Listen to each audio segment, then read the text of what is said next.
Slide, please. Economics of efficient refiners, and tell you that we do not depend on $4 gasoline, nor do we depend on $147 oil. But what I want to observe is what happened to the oil markets this year. And in fact, just before I came up, I wanted to check the oil price so I could still make this comment and make sure it's where I thought it was.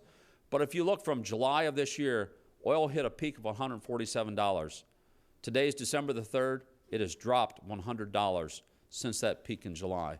That's the volatility in this marketplace. And Marathon is a company that we buy 1 million barrels per day of crude oil. So we've gone from $147 million of cost of goods sold per day down to 47. So what caused this and what made this move? And on this chart, you only see through April the 8th, which crude was around $130 or so per barrel. As I said, it had gone up to $147 at its peak. But what caused this? And really what happened, when you look at this slide, so many people exited from the equities market, and the commodities market had started up. And in fact, at the end of 2006, it moved gradually through 2007. But the commodities market just was at full tilt, if you will, through the first half of 2008. And what you saw was so much money from the equities market, from other sovereign funds around the world, going into the commodities market, that it ran the price up to $147. And what it did is it took the price up to where it hit the point of degradation of demand. And that point hit when we hit $4 per gallon. In fact, if you go back and look at a lot of the metrics that we look at as gasoline got over $2.50 a gallon a couple years ago, I admit we were surprised that we did not see more degradation of volume or demand at that period of time.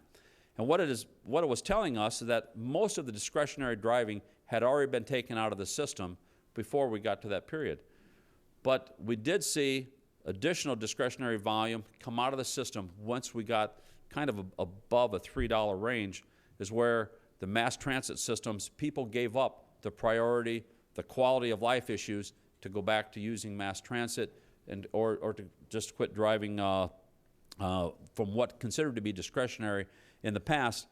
And that was what really burst the bubble of the commodities market. And that is what I think has driven, two things have driven the commodities market down so fast since July. First of all, a degradation of demand, but secondly, reverting out of a number of funds. You see across the world so many different institutions, and I'm not picking on any banks or any other financial institutions or any other mutual funds, hedge funds, equity funds.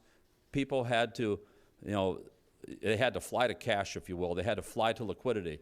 And by flying to liquidity, so many of those funds, so many of those companies own these commodities. So the quickest source of liquidity was to sell that commodity.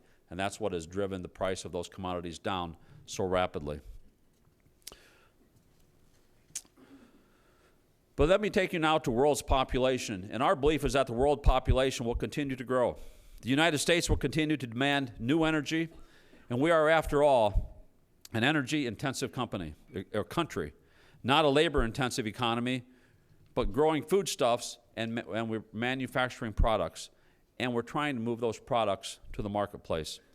The International Energy Agency projects that global energy demand will increase by over 50% between now and 2030. Where is that energy going to come from?